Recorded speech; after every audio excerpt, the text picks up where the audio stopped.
بەنای خوا گەورە و میهرەبان زۆر خۆشحاڵین وەک ئەنجومەنی سۆرانی کۆمەڵی ئیسلامی کوردستان خولی ئایندەمان کۆتا پێهێنا دوایەوە کە 2 مانگونی و بەردەوام بوو هەفتەی 4 ڕۆژ لەلایەن 22 مامۆستای بەڕێز لە خوشکان و لە برایان لە بابەتەکانی قورئانی پیرۆز فێرکردن نوێژ ئاداب ژیانی پێغەمبەر عەلەیهی سەڵات وسەلام بنەماکانی ئیمان و ئیسلام و پێشبڕکێی زانستی و بابەتی وەرزشی و چەند بابەتی دیکەش کە بە درێژای ئەو 2 مانگونیوە بەردەوام بوون. ئەوڕۆ زۆر خۆمان بە خۆشحاڵ دەزانین کە توانیمان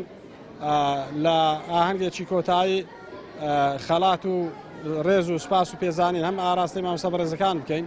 و هەمیش ئاراستەی ئەو قوتابیە بەڕێزانە بکەین کەەوە یەکەم و دووەم و سێم و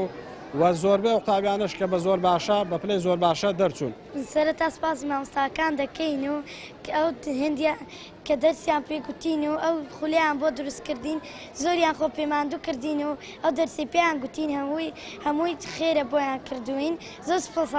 زۆر سپاسیان دەکەین. سەرەتا بەناوی خۆی گەورە میهرەبان پێشەچی دەمەوێت سپاسی مامۆستاکان بکەم بۆ کردنەوەی ئەو خولە جوانەکەوە زۆر شتی لێ فێرم وەکو